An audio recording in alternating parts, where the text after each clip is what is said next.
Ребята, всем привет! Добрался наконец-то я до озера, доехал. Песка вот такой вот слой, еле проехал. Мотоцикл грузнет в песке, туда-сюда виляет, петляет. Наконец-то сегодня будет рыбалка на боковой кивок с лодки. Начало июня. Погода отличная сегодня. Сейчас, наверное, градусов 15 тепла. Днем до 28 обещают. Взял с собой 2 удочки для ловли на боковой кивок. Червя, опарыша, лодку. И все. Больше ничего не надо. Сейчас качаю лодку, собираю снасти. И будем пробовать сегодня ловить линя по жмуркам или еще, как говорят, по поройкам, по-разному. На этом водоеме линя хватает. Линь здесь хороший. Водоем практически полностью заросший камышом. Дно этого водоема услано корягами всякими разными. Мест, где тут поискать линя, хватает. Начну вот тут прямо сразу с этих корчей, с этого камыша, и поплыву туда в начало водоема, постепенно ища ройки или жмурки. Начну пробовать ловить линя на пучок червя. 2-3 червячка буду одевать. Крючки у меня серьезные, 6-й, 4-й номер. Сейчас качаю лодку, показываю вам снасти и начинаем рыбалку. Смотрите, кто плывет. Маленькие лебеди уже вывелись, и видно недавно, может 3-4 дня назад.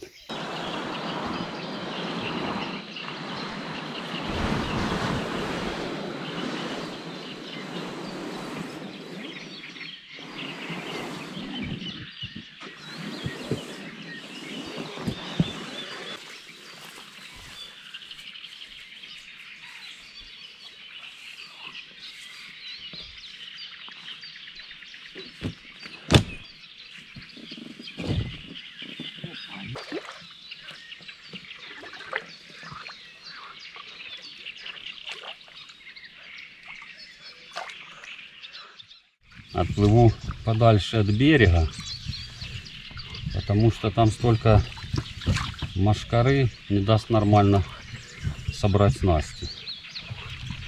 Сейчас хочу сразу рассказать вам за удочки, которыми я буду пользоваться. Все расскажу, покажу, и уже потом будем искать ройки. Удочки у меня одна собранная полностью, вторая нет. Ну, сейчас покажу вам сразу. Опа, сюда. Взял с собой подсак, доставать, наверное, пока не буду. Взял с собой 2 удочки для ловли на боковой кивок. Одна у меня новая, я на нее еще ни разу не рыбачил. Осни, тест 10H. Я не помню, там, по-моему, 150 грамм, если перевести на более понятный язык. Длина 5,4 метра. Кольца здесь стоят силиконовые. Но рыбачить я на эту удочку сегодня, наверное, не буду. Она у меня будет как запасная.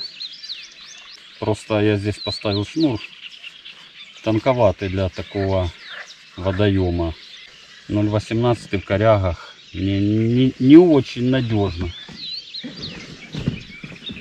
Рыбачить буду на свою проверенную удочку, на которую я ловил карпа большого в прошлом году. Кому интересно, можете посмотреть эти видео. Плейлист карпфишинг. Удочка проверенная уже не один раз. Доставал я на ее карпов 5, 6, 10 килограмм. Карпа на 10 килограмм достал минут за 5, может, ну максимум за 10. Если вы рассчитываете на поимку крупной рыбы, ставьте шнур потолще. Не переживайте, рыба, особенно в закоряженных местах, шнура не боится. Да и вне закоряженных тоже. К примеру, карп подходит к приманке при ловле на шнур 0,35 или 0,4 даже ловят ребята. Без проблем. На него не обращают внимания. Для него это как водоросль. Главное, чтобы шнур был не ярким, а естественного цвета. Зеленый, я имею в виду темно-зеленый, черный, серый и так далее. Так, сейчас мы тут сообразим пучок червя. 2 или 3. Сейчас будет видно. Так, есть.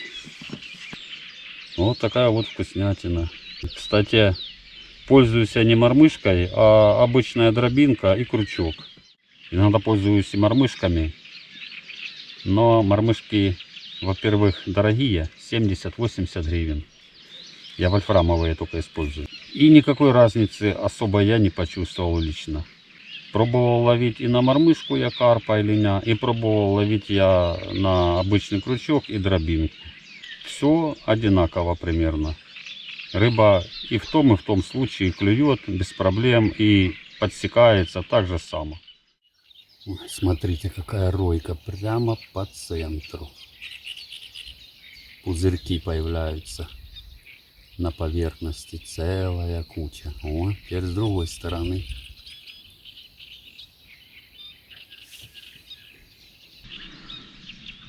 Опа. Дальше перешел, ё-моё.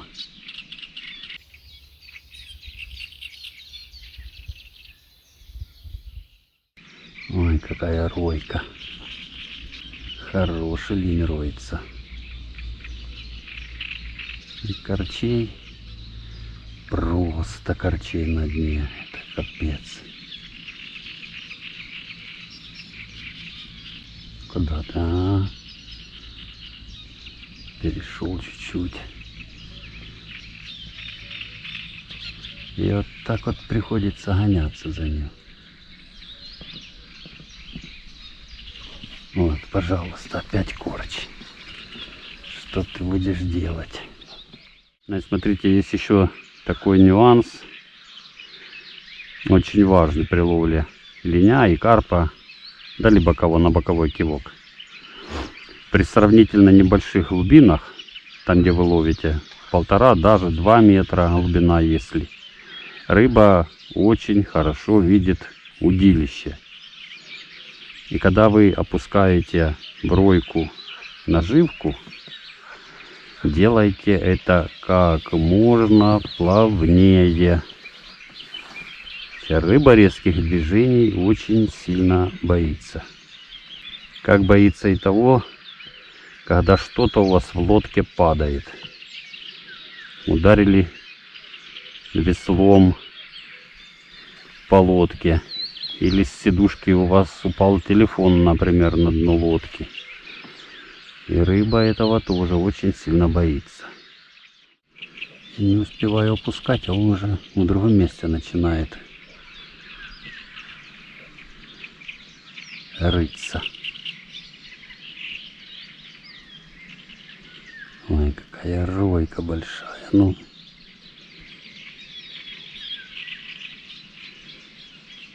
И все. Исчезла ройка и нет поклевки. Самое интересное то, что линь роется у дна, ищет себе корм. Я подсовываю ему прям под рот то червя, то опарыша, а он брать не хочет. Вначале пробовал опарыша, сейчас на червя. Пробую опять на опарыша. Вот смотрите, какая ройка, сколько пузырей. Держу уже секунд 15. И хоть бы хны. Ой, смотрите, какая туча идет черная. Вот из-за этого может и слабый клев у рыбы. Синяя там над лесом. Идет прямо на меня.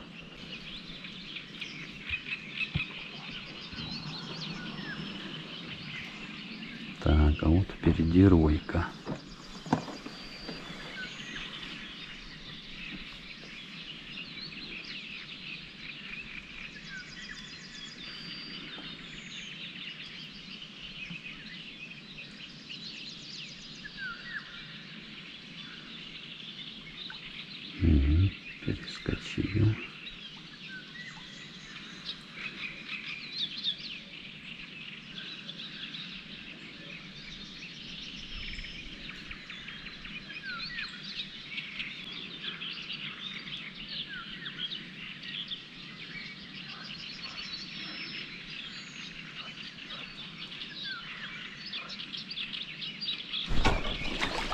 Есть, ребята. Есть, дорогой. Иди сюда. Наконец-то уговорил его. Клюнул на бутерброд, кстати. Опарыш червяк. Ой. Я скажу вам, такой не маленький парень. Грамм 600. Долго мне пришлось за ним поняться. Наверное, с полчаса.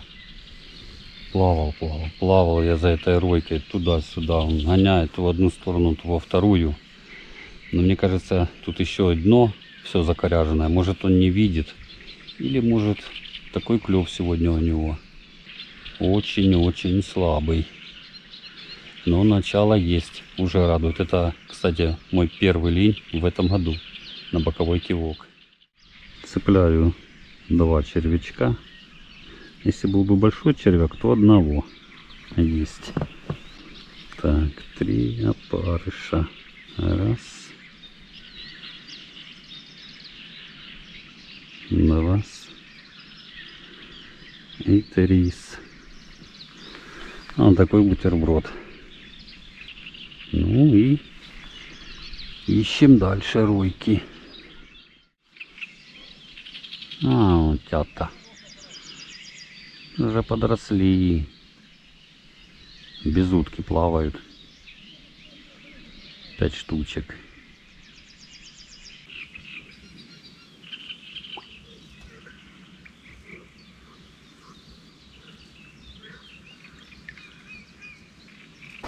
И снова пошел дождь. Уже второй раз. Заплыл, ребята, в самую гущу тростника. И увидел пару роек. Далековато, правда, ройка.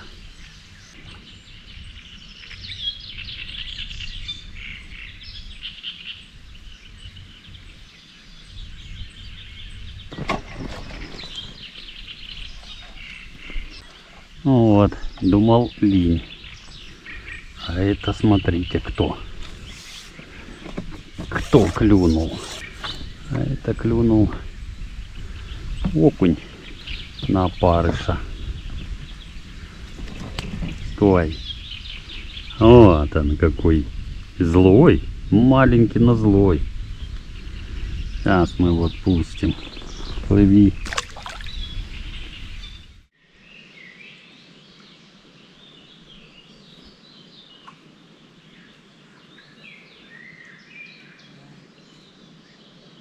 Плаваю практически по всему водоему, ищу ройки линя и заметил такую особенность. Ройки встречаются сейчас, вот в начале июня, в основном только там, где коряги и там, где редкий камыш. Обычно, когда я летом приезжаю, там в конце июня, в июле, в августе, то ройки линя можно увидеть тут практически по всему водоему. Вот даже вот на таких вот чистых участках можно встретить ройки. И даже больше, чем в корягах. Опускаю в окна. То туда, то там опускаю.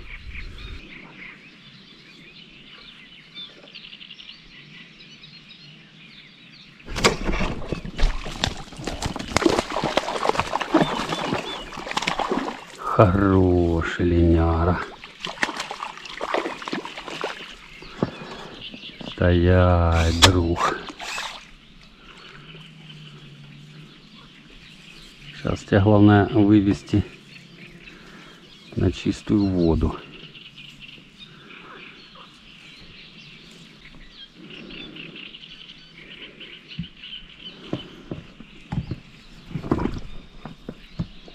О! Вот это линь. Вот это ленек. Килошка однозначно. Хороший экземплярчик.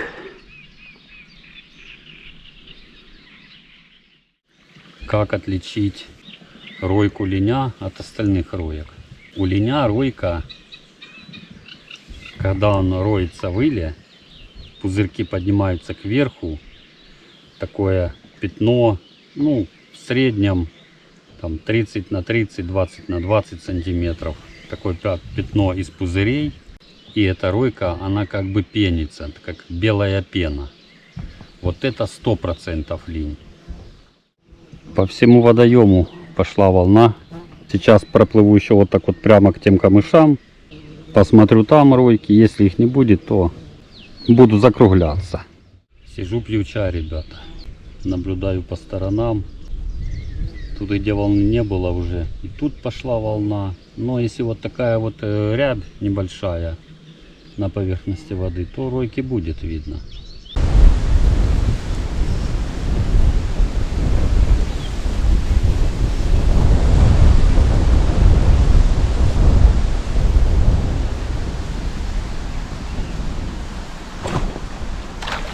Есть парнишка.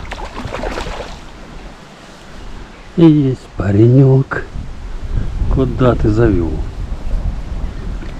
О, кабанчик хороший.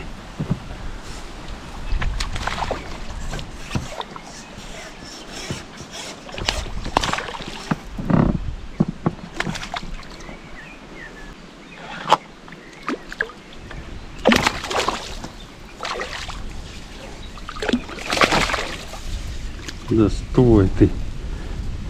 Ё-моё. О! А, такой Кабаневич. Таких линей ловить одно удовольствие.